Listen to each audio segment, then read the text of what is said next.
इस ड्रिंक को पीने के बाद आपके जिस्म का हर दर्द खत्म हो जाएगा और ऐसी नींद आएगी जैसी आज तक आप कभी ना सोए हों। कहते हैं कि जो लोग अच्छा सोते हैं वही अच्छा फूलते हैं, उन्हीं की लाइफ वर्थ इट होती है क्योंकि उनकी नींद अच्छी होती है। आज की वीडियो है नींद के नाम, ऐसी नींद सोएं जैसी कभी ना सोए हों।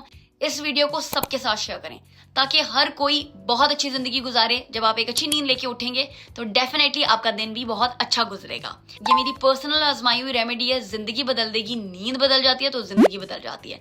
सबके साथ शेयर करें और मुझे जरूर बताइएगा कि ये ड्रिंक इस्तेमाल करके कितना 101% आपको फायदा हुआ है। आपने सबसे पहले लेना है 2 कप पानी, उसके अंदर आपने डालना है अदरक और इस तरह का टर्मरिक। ये टर्मरिक की रॉ फॉर्म है, इससे ही पाउडर बनता है। अगर आपके पास ये नहीं है तो आप ट्रेडिशनल पाउडर का इस्तेमाल कर सकते हैं। साथ ही लास्ट चीज जाएगी दालचीनी, 1 टुकड़ा दालचीनी का। इस तरीके से आपने पैन में पानी उबालने के लिए रख देना है और सारी चीजों को उसमें ऐड कर देना है। तकरीबन हम 10 से 12 मिनट के लिए इस ड्रिंक को पकने देंगे जब तक इसमें सही तरीके से उबाल नहीं आ जाता। आप देख रहे हैं कि इसका कलर चेंज